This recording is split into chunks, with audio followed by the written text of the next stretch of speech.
ఈ ప్రాణం ఒక్కొక్కసారి విసిగిపోతూ ఉంటుంది, అలిసిపోతూ ఉంటుంది, కృంగిపోతూ ఉంటుంది, బలహీనపడుతూ ఉంటుంది.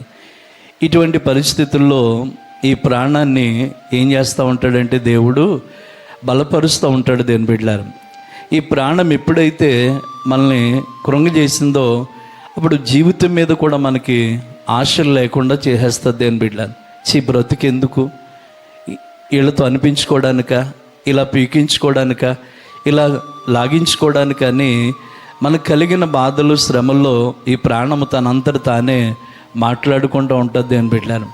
కనుక ఈ ప్రాణము ఏ పరిస్థితుల్లో కూడా మనం బలహీనపడనివ్వకుండా ఉండాలి అంటే ఈ ప్రాణం ఎవరితో కలిసి ఉండాలి అంటే దేవునితో కలిసి ఉండాలి. దేవుని బిడ్డలారు, అందుకే కీర్తనకారుడు 63వ కీర్తన 8వ చరణంలో మాట చెప్తాడు, నా ప్రాణము నిన్ను అంటి వెంబడించుచున్నది, నీ కుడి చేయి నన్ను ఆదుకొనుచున్నది. దేవుని స్తోత్రం చెప్పండి.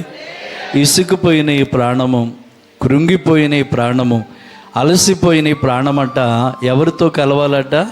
దావీదు అంటాడు, నా ప్రాణము నిన్నంటి వెంబడించుచున్నది, నిన్ను అంటి వెంబడించుచున్నది కనుక నీ కుడి చేయి నన్ను ఏం చేస్తుందంటే ఆదుకుంటుందా అంటాడు. దేవుని స్తోత్రం.